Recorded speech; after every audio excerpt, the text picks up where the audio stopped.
मी हॉस्पिटलमध्ये सफाईचा काम करत होतो. एक दिवस एक स्त्री थोड्या वेळासाठी म्हणून आपली मुलगी माझ्याकडे सोडून गेली, पण ती परत आलीच नाही. मजबुरीने मी त्या मुलीला घरी आणलं. काही दिवसात आमच्या घरात संपत्तीची भरमार होऊ लागली. मी खूप खुश होतो, पण नंतर मुलीच्या टोकरीतून एक पत्र मिळालं. ते वाचताच माझ्या पायाखालची जमीन सरकली, कारण त्यात थकून भागून जेव्हा मी हॉस्पिटलमधून घरी परतलो, तेव्हा पाहिलं तर माझी बायको त्या मुलीला मांडीवर घेऊन फिरत होती आणि शांत करण्याचा प्रयत्न करत होती. हे पाहून मी म्हणालो, तू तिला टोकरीत का नाही ठेवत? ज्या टोकरीत ती आपल्याला मिळाली त्याच टोकरीत ठेवशील तर कदाचित तिला झोप येईल.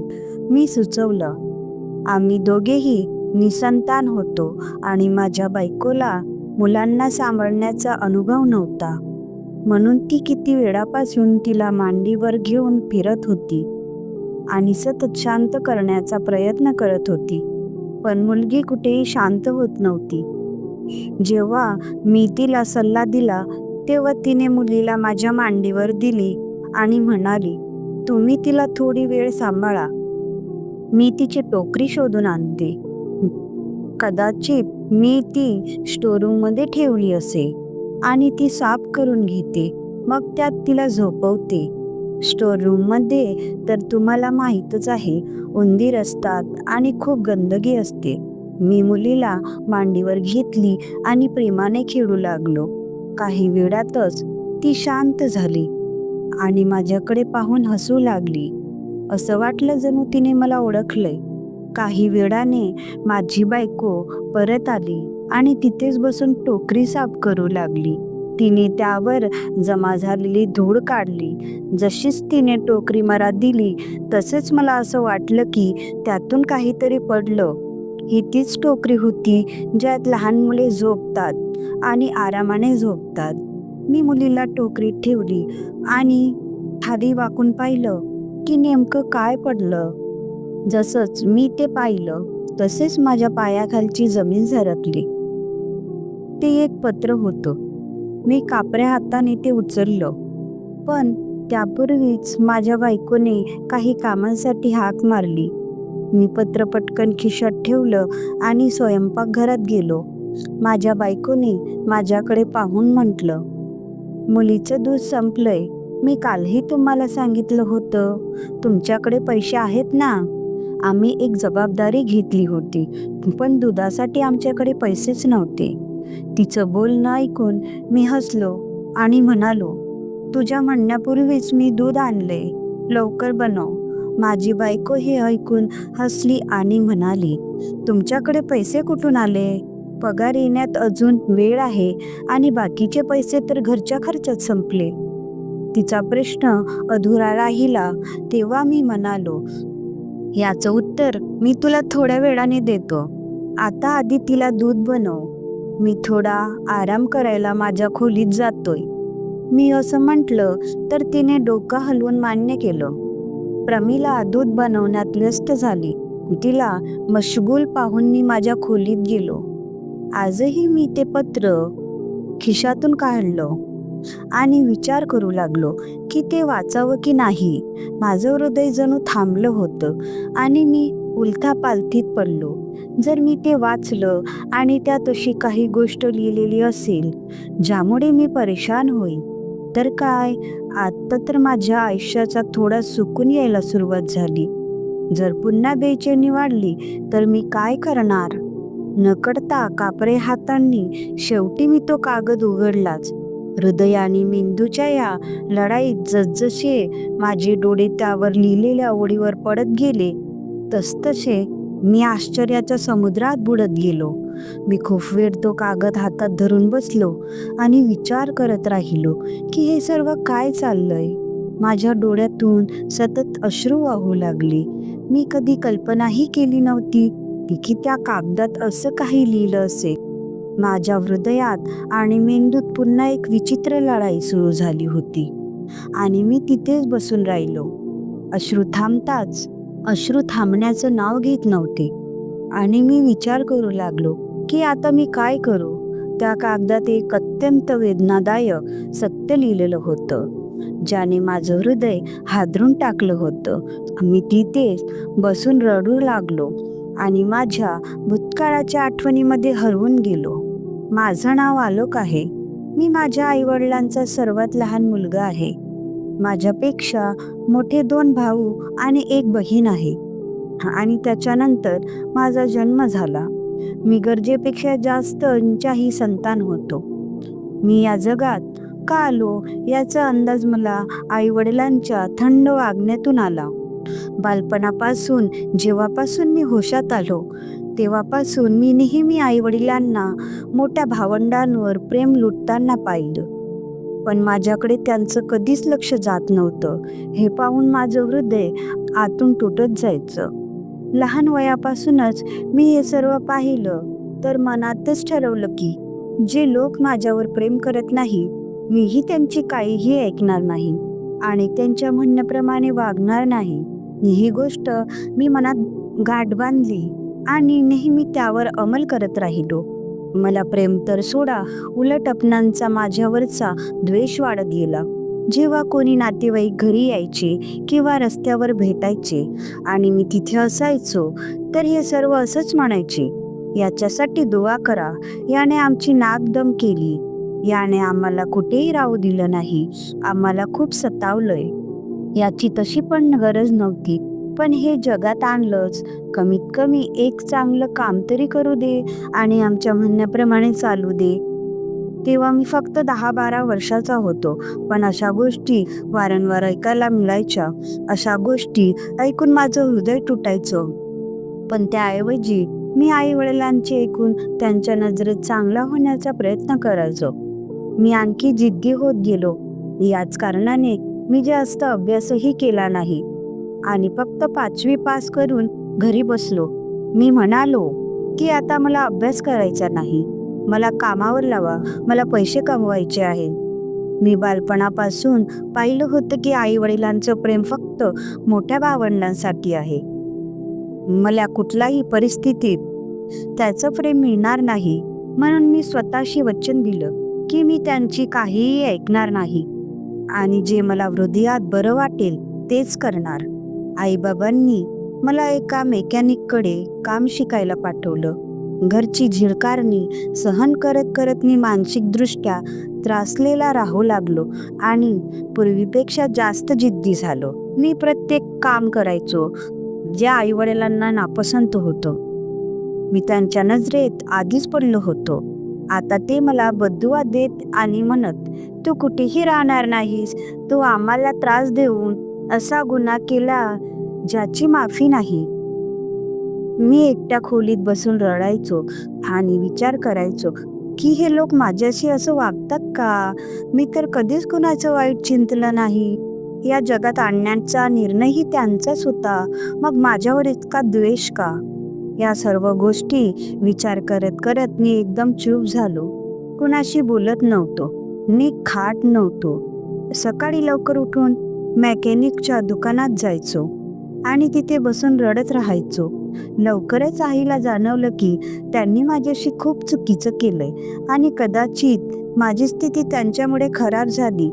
त्यांना वाटलं की आता माझी लग्न करून द्यावी, म्हणजेच मी बरा होईल. जेव्हा मी हे ऐकलं त्याऐवजी अश्रू ढाळले, त्याऐवजी की ते मला प्रेम आणि आपुलकी देतील, माझी स्थिती सुधारण्यासाठी माझ्यासोबत करतील, त्यांनी दुसऱ्याला माझ्या त्रासात अडकण्याचा निर्णय घेतला.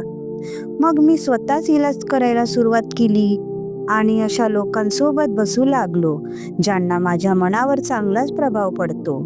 लवकरच एका मित्राच्या मदतीने मला नोकरी मिळाली, कारण मी जुनी मेकॅनिकची नोकरी सोडली होती.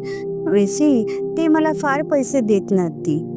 मित्राच्या मदतीने मला माझ्या अभ्यासानुसार अस्पतालात सफाई कर्मचाऱ्याची नोकरी मिळाली आणि मी पूर्ण लग्नाने तिथे काम करू लागलो. याच काळात आईने माझं लग्न ठरवलं. मला या रिश्त्याचा फारसा ऐतराज नव्हता. मी ठरवलं होतं की जसं आईवडिलांनी माझ्याशी वागणूक केली तसं मी माझ्या पत्नीशी करणार नाही. मी पूर्वीपेक्षा जास्त मेहनताने लग्नाने नोकरी करू लागलो. हे सोचून की जी मुलगी आपलं घरदार सोडून माझ्यासोबत आयुष्य घालवायला येतंय, जर मी तिला माझ्या खराब मानसिक स्थितीसह मिळालो तर त्याच्या तिच्या आयुष्यावर काय परिणाम होईल. पहिल्या पगारातून इलाजावर लक्ष दिले. डॉक्टरांनी मला समजावलं की जी गोष्ट आपल्या नशिबात नसते त्यांच्या मागे धावल्याने फक्त दुःख मिळतं. जर तुझ्या नशिबात आई वडिलांचं प्रेम नसेल, त्यांच्या मागे धावून स्वतःला का त्रास देतोय आणि आयुष्य का बर्बाद करतोस. डॉक्टरांच्या या गोष्टी ऐकून मी फडकडून रडलो. त्याच दिवशी मी ठरवलं की आता मी स्वतःसाठी जगणार, आपल्या संतानासाठी आणि पत्नीसाठी जगणार. जे लोक माझे होऊ शकले नाहीत त्यांच्याबद्दल मी का विचार करू आणि त्यांच्या गोष्टी मनात का घेऊ. घरातही माझी काही अहमियत नव्हती, कारण माझी आर्थिक स्थिती कमकुवत होती. जेव्हा बहिणीचं लग्न झालं तेव्हा सारे खर्च मोठ्या भावांनी उचलले. मी गरीब होतो, मामूली सफाईची नोकरी करत होतो आणि छोट्या पगारात कसेबसे गुजारा करत होतो. याच कारणाने कुटुंबात माझी अहमियत जवळपास संपली. शेवटी घरच्यांनी हे जाहीर केलं की ते माझं लग्न करून देते आणि मला भाड्याचं घर घेऊन देते, पण पुढे मला सारे खर्च स्वतः उचलावे लागते. मी हे कडवं सत्य स्वीकारलं आणि शांतपणे हमी भरली. शांततेने माझा निकाह झाला. मी पत्नीला घेऊन छोट्या एका खोलीच्या घरात आलो, ज्यांचं भाडं रुपये होतं आणि ते मी स्वतः भरायचं होतं. माझा एकूण पगार, ज्यांचं भाडं 5,000 रुपये होतं आणि मी ते स्वतः भरायचं होतं. माझा एकूण पगार 15,000 होता. त्यातून भाडं, गॅस, बिजली आणि घरचा बाकी खर्च काढायचा होता. मी खुदाला दुआ केली, हे भगवान, तुझ्या रहमतीने मी एक मुलगी निकाह करून आणली, तूच माझ्या धन दौलतीत बरकत दे. पण माझी आजमाईश अजून बाकी होती. माझा पगार तसाच राहिला, पण अस्पतालवाल्यांनी माझ्याकडून जास्त काम घ्यायला सुरुवात केली, ज्यामुळे माझं हृदय खूप दुःखी झालं. अशा वेळी माझी पत्नी, जी अत्यंत नेकदिल आणि समजदार होती, ती मला म्हणू लागली की आयुष्यात अडचणी येत राहतात, पण याचा अर्थ हे नाही की आपण हातावर हात ठेवून बसू. मी तिचं बोलणं मानलं आणि जे सुचलं होतं की नोकरी सोडून देईन, ते सोडण्याऐवजी चालू ठेवली. वेळ गेला, पगारात वाढ झाली, जी मला कोणत्याही राहतीपेक्षा कमी वाटली नाही. हळूहळू आमचे हालात सुधारू लागले. मी पूर्वीपेक्षा जास्त मेहनत करू लागलो, पण अजूनही खूप मेहनत करायची होती. महागाई आणि गरजा पूर्ण करण्यासाठी धावपळ करत करत मी अनेकदा खूप थकून जात असे. याच दरम्यान माझ्या हृदयात एक मुलाची इच्छा जागी झाली. मी इच्छा करत होतो की आमच्या घराच्या वीराने एखाद्या मुलाच्या किलकार्याने भरून जावं, पण कदाचित कुदरत माझ्या या इच्छेच्या माध्यमातून माझी परीक्षा घ्यायची होती. लग्नाला 2 वर्ष झाली होती, तरी आम्हाला संतानसुख मिळालं नव्हतं, म्हणून मी ही इच्छा हृदयातच दाबली. कदाचित भगवान माझ्याकडून असं काम घ्यायचं होतं, ज्याची मी कल्पनाही केली नव्हती. एक दिवस सकाळी लवकर मी हॉस्पिटलमध्ये पोचलो, कारण तिथली व्यवस्थापन टीम येणार होती आणि संपूर्ण अस्पतालचा तपास करणार होती. ही आम्हाला संतानसुख मिळालं नव्हतं, म्हणून मी ही इच्छा हृदयात दाबली. आम्ही सर्वांनी मिळून हॉस्पिटलच्या प्रत्येक कोपऱ्याला चमकवलं. थकून मी एका बेंचवर बसलो होतो, तेव्हा माझी नजर ओपीडीत एका स्त्रीवर पडली. ती खूप घाबरलेली होती आणि वारंवार इकडे तिकडे फिरत होती. तिला पाहून असं वाटत होतं की तिचं मूल खूप आजारी आहे, म्हणून ती वारंवार डॉक्टराच्या खोलीजवळ जाऊन आपली वारीची वाट पाहत होती. तिची हे बेचैनी मला सहन झाली नाही, म्हणून मी पुढे गेलो आणि विचारलं, काय झालं? तुमचं मूल खूप आजारी असेल तर मी डॉक्टर साहेबांशी बोलतो, ते माझं बोलणं मानतील. ऐसे इथले सर्व डॉक्टर इन्सानियतने भरलेले आहेत. त्या स्त्रीने काही क्षण मला पाहिलं तर असं वाटलं जणू तिची चोरी पकडली गेली. तिने ताबडतोब नकार दिला आणि म्हणाली, नाही, मुलीची स्थिती ठीक आहे. मी आपल्या वारीवर जाईन. तिचं बोलणं ऐकून मी पुन्हा तिथेच थांबलो. पण आता माझी नजर तिच्यावरच खिळली राहिली. नकळता मला असं वाटलं की ती खोटं बोलते आणि मुलगी खरंच आजारी आहे.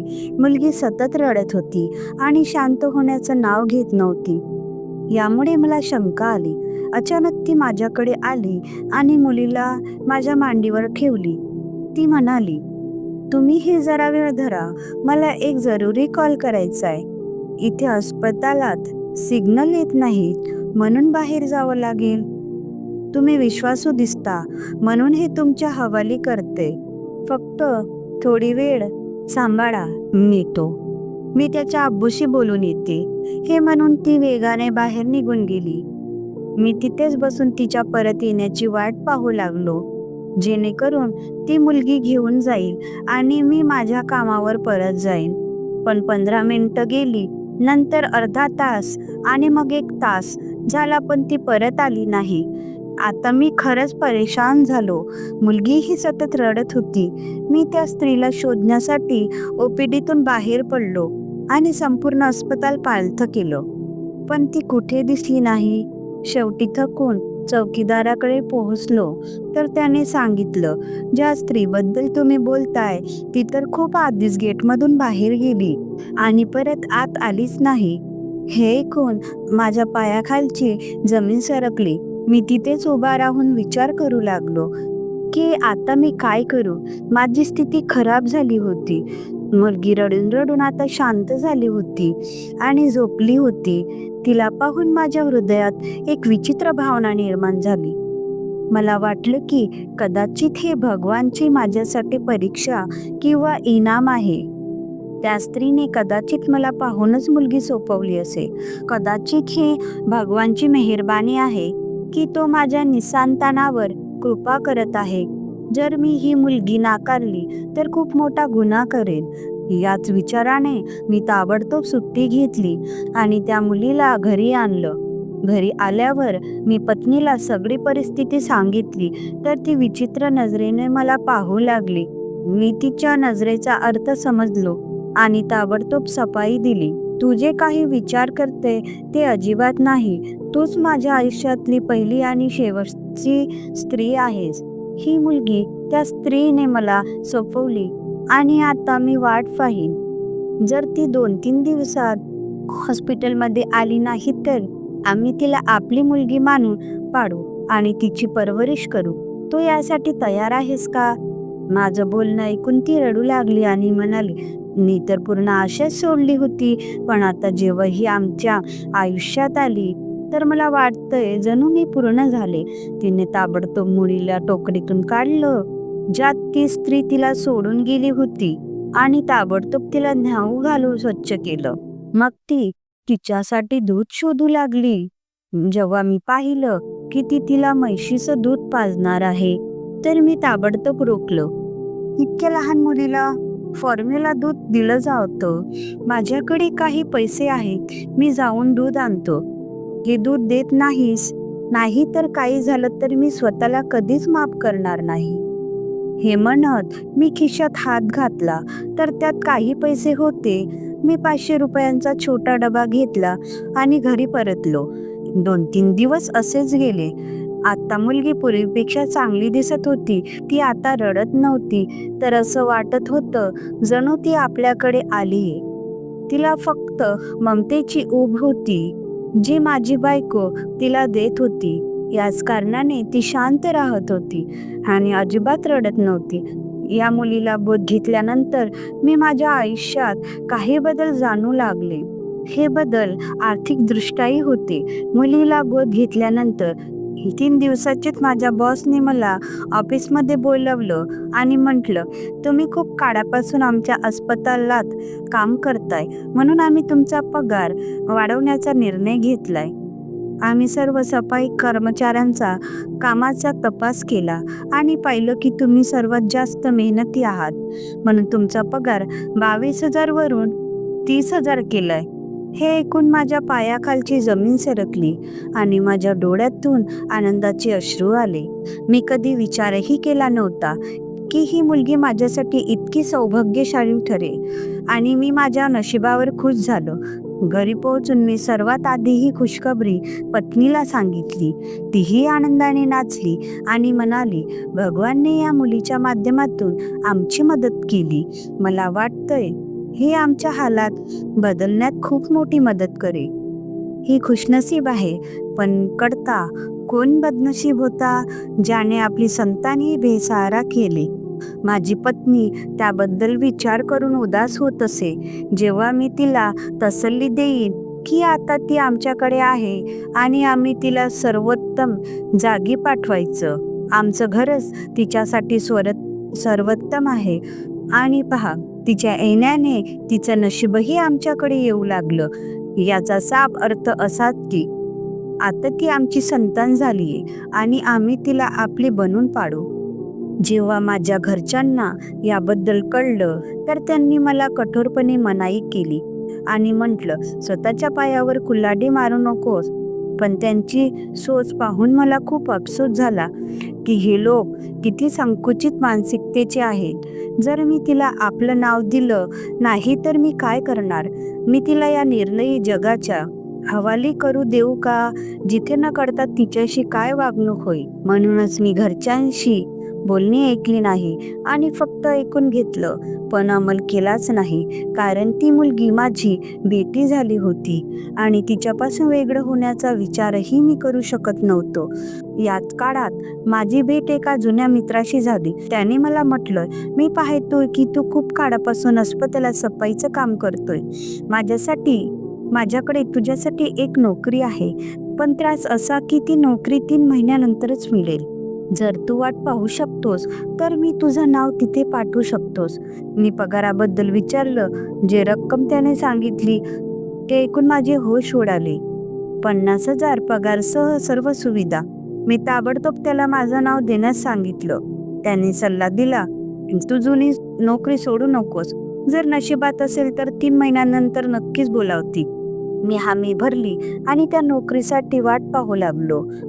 याच दरम्यान ती मुलगीही मोठी होत होती. जेव्हा ती मला मिळाली तेव्हा ती अंदाजे 3 महिन्याची होती आणि आता 7-8 महिन्याची होऊन पूर्ण स्वस्थ, प्यारी आणि मासूम दिसू लागली. मी तिचं नाव परी ठेवलंय. आमचे हालात बदलू लागले. पगार वाढला तर आम्ही खर्चही सांभाळून ठेवले आणि बचत करू लागलो. त्यात बचतीतून आम्ही चांगल्या जागी भाड्याचं घर घेतलं. पूर्वी आमचं घर फक्त 1 खोलीचं होतं, पण आता आम्ही 2 खोलीच्या घरात शिफ्ट झालो होतो. हे आमच्यासाठी चमत्कारापेक्षा कमी नव्हतं. देवाची कृपा ही आमच्यावर कायम राहिली. पैशात बरकत झाली. आमचे मुलगे चांगले खाऊन पिऊन राहू लागले आणि आम्हाला यापेक्षा जास्त काय हवं होतं? जेव्हा माझ्या घरच्यांनी हे सर्व पाहिलं तर ते म्हणू लागले, तू तर असा खुश आहेस जणू लॉटरी लागली. मी उत्तर दिलं, हो, हीच माझी लॉटरी आहे, पण तुम्ही लोक समजणार नाही. वेळ गेला. एक दिवस जेव्हा मी घरी परतलो तेव्हा परी खूप रडत होती. मी पत्नीला म्हटलं, तिचं टोकरी आण ज्यात ती मिळाली होती, त्यात तिला झुलव, कदाचित झोपेल. तिची तब्येत ठीक दिसत नव्हती आणि माझ्या पत्नीला मुलांना सांभाळण्याचा जास्त अनुभव नव्हता, म्हणून ती टोकरी आणली आणि साफ करू लागली.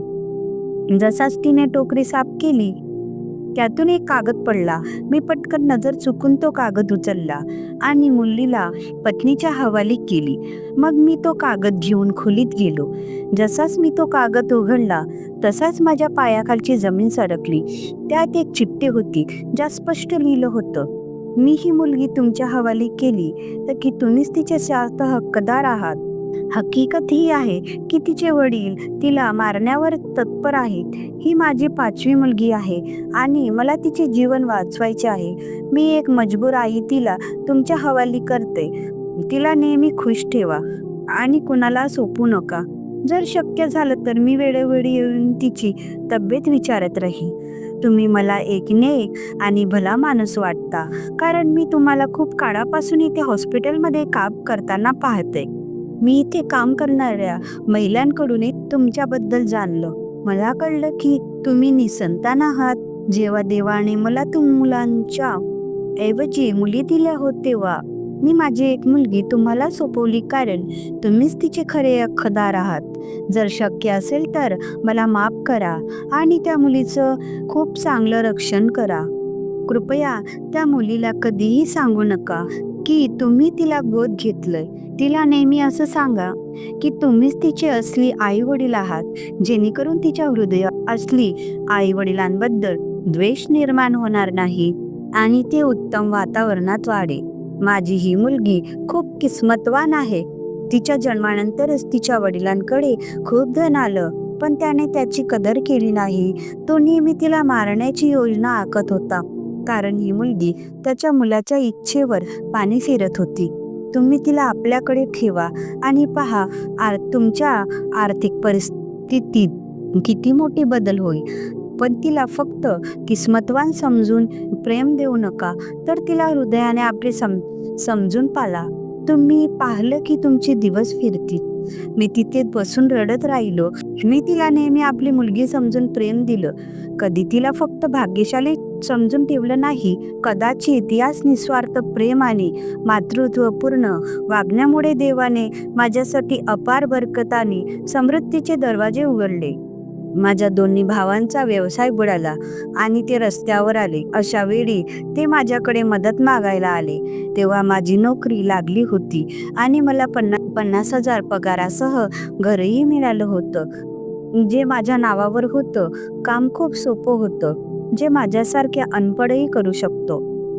जेव्हा माझ्या भावांनी माझी प्रगती पाहिली तर ते माझ्याकडे मदत मागायला आले आणि मी खुल्या मनाने त्यांची मदत केली. वेळ गेला आणि मी सतत प्रगती करत राहिलो.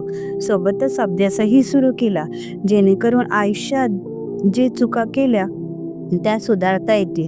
मी अभ्यास पूर्ण करून त्या कंपनीतच उच्च पदावर नोकरी मिळवली. या संपूर्ण प्रवासात माझ्या पत्नीने खूप साथ दिली. आता माझी मुलगी 4 वर्षाची झाली होती आणि या 4 वर्षात माझ्याकडे धनदौलतीची काही कमी नव्हती. लोक माझ्याकडे मदत मागत आणि मी त्यांची मदत करत होतो, कारण मी मनात घमंड कधी येऊ दिला नाही. मी आई वडिलांना देखील माफ केलं, कारण तेही माणूस होते आणि माणूस तर चुका करतोच. मग एक दिवस माझी भेट त्या स्त्रीशी झाली. ती त्याच हॉस्पिटलमध्ये माझी वाट पाहत होती. तिला वाटलं होतं की मी आजही तिथे येईन आणि संयोगाने मी मुलीच्या औषधासाठी हॉस्पिटलमध्ये आलो होतो. तिथे ती स्त्री मला भेटली. तिने मला ओळखलं, पण माझ्या बदललेल्या स्थिती पाहून रडू लागली. ती म्हणाली, मी म्हणालो होतं ना की ही किस्मतवान आहे. पहा, तुमची किस्मत बदलली ना. मी तिच्याकडे पाहून म्हटलं, हे किस्मतवान असेल तर नक्की असेल. पण जेव्हा भगवानने तिला माझ्या हवाली केली तेव्हा माझे हालातही उत्तम केले, जेणेकरून की तिची चांगली परवरिश करून शकेन. आणि आज सगळं तुमच्यासमोर आहे. तिने माझ्या मुलीला प्रेमाने छातीशी लावलं आणि खूप वेळ लावून ठेवलं. माझी बायको हे पाहून रडली आणि म्हणाली, तुम्ही जेव्हा हवा तेव्हा तिला भेटायला येऊ शकता. फक्त तिला सत्य सांगू नका. आम्ही तिला सांगू की तुम्ही तिच्या आई. ती स्त्री हे ऐकून खूप खुश झाली आणि माझ्या बायकोला खूप साऱ्या दुवा दिल्यात. मग म्हणाली, त्याच्या बापाकडून सगळं संपले. मी त्याच्यापासून तलाक घेतला आणि आता आपल्या मुलींना स्वतः पाडते. त्याने समजदारी दाखवली असती आणि जर असं केलं नसतं तर आज आम्हीही सुखी असतो. पण त्याने देवाच्या कृपेची कदर केली नाही आणि पहा, कदर करणाऱ्यांना देवाने किती नवाजलंय. ती स्त्री डोळ्यात पाणी घेऊन निघून गेली आणि मी सज्ञात पडलो. देवाने माझ्या मुलीच्या कृपेने माझं आयुष्य बदललं. अशाच प्रकारे मी सिद्ध केलं की माझ्यातही योग्यता आहे आणि माझ्या नाकाम्यांचा टोमणा मारणाऱ्यांचं तोंड बंद केलं. तर मित्रांनो, ही होती आजची कथा. या कथेबद्दल तुमचे काय मत आहे ते कमेंट बॉक्समध्ये नक्की सांगा. जर कथा आवडली असेल तर व्हिडिओला लाईक करा आणि चॅनलला सबस्क्राईब करा.